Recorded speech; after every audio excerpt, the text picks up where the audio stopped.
Good morning. This is the week 16 Viva. This week's Viva question is, how can we get to know who the ancient Romans really were? We often think of Rome in terms of its great and powerful generals or rulers, like Julius Caesar or maybe Nero. While studying these individuals can be fascinating and informative, definitely, it actually reveals very little about who the Romans really were as a people and as a culture. To really understand the Romans, we can't simply study the great emperors, but we must instead look at the daily lives of the typical inhabitants of the empire. And the three things we're going to look at today, we're going to look at their buildings, their hygiene, and their food. So let's get started. First off, the lives of Romans are revealed in their architectural remains. Buildings can reveal a lot about a people and their culture. Take, for example, our basic American home. Think of just the modern, typical American home. What can we learn if we study that home? Well, it reveals a lot about us as a people. For example, the large number of windows that we have in our homes indicate that we feel relatively safe and that we trust to security systems to protect us from burglars and home invasions.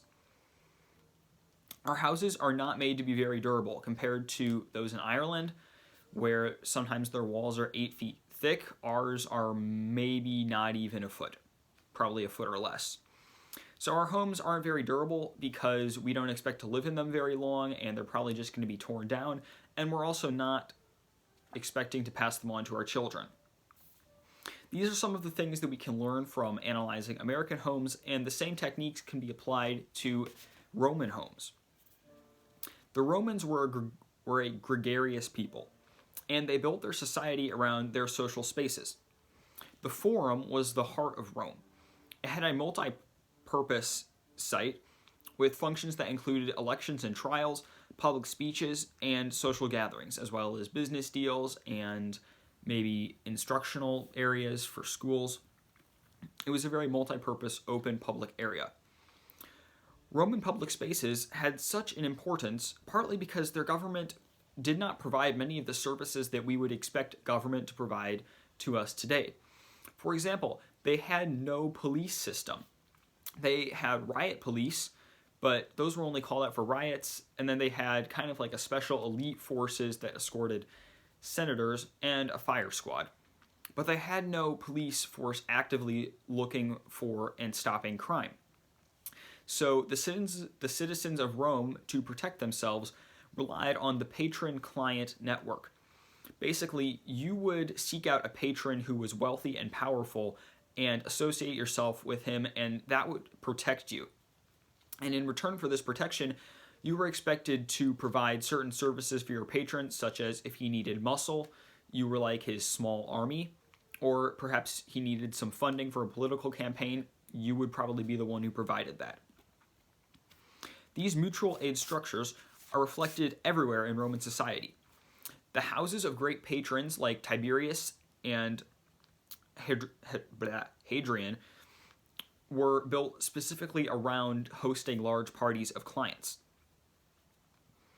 Roman religion also functioned in roughly this same fashion, with specific gods or goddesses being petitioned by the people. The people would make a request and promise payment if the request was met, much like a client requesting something from a patron. Authority and security in Rome depended on these relationships, which in turn depended on the Roman trade and roads. To quote Philip Schaff, quote, "All roads lead to Rome," unquote. This is a common phrase, and it's actually thought to mean there's a certain pillar in Rome, or that was in Rome, that it is thought that all roads led to. Roman roads were very well constructed, they were very durable. This partly may be due to the fact that they drove less heavy things on their roads than we do. They did not have cars or trucks, but they were still very durable, and because of that, we can still see them today. These public areas show how important social life was to the Romans. Secondly, we're going to discuss the Romans' hygiene. They used fresh water from aqueducts to keep waterborne diseases at bay. And at the same time, efficient and clean public toilets helped avoid the problem in the first place. Toilets first became a part of Roman infrastructure in the 1st century BC. Most citizens had access to private toilets, but archaeologists know very little about how these toilets worked and what people thought about them. One reason is that people very rarely wrote about these toilets, and when they did, it was often quite satirical. What can be determined is that the Romans considered it normal to socialize while in the bathroom.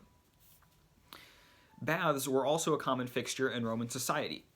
The Romans also considered bathing a communal activity, conducting courtship and business deals while bathing.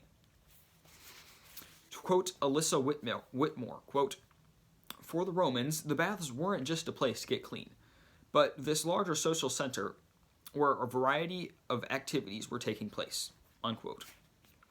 These are just some of the practices that a Roman would use to help keep themselves clean. And finally, we're going to discuss Roman cuisine.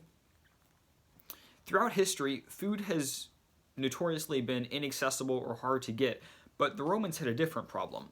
They had to figure out what to do when they had too much food. A Roman citizen basic meal would consist of bread and olive oil, supplemented throughout the day with fast food like roasted meats and dishes that resembled some sort of pasta or lasagna or pizza. To quote Colin Rickards, quote, "For the ordinary Roman, ientaculum was breakfast, served at daybreak.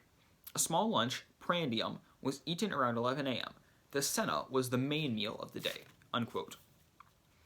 Romans also benefited from free wheat distributed by the state. The poor people in Rome, about 200,000 of them, received a daily measure of grain or bread from the state. And this was also known as bread and circuses, and it was helped to keep the population under control, especially in difficult times. As the free bread became quite rampant, more wealthy Romans started focusing on hosting lavish dinner parties to showcase more expensive and rare foods. These included dishes like sea urchins, barnacles, jellyfish, woodpeckers, sow udders, and dormice. So in conclusion, while studying the great generals of Roman antiquity can be intriguing, in order to truly understand the Roman people, we need to look at aspects of their daily lives. Studying their architecture, hygiene, and food can help to provide us with insights into how the Romans lived. Thank you.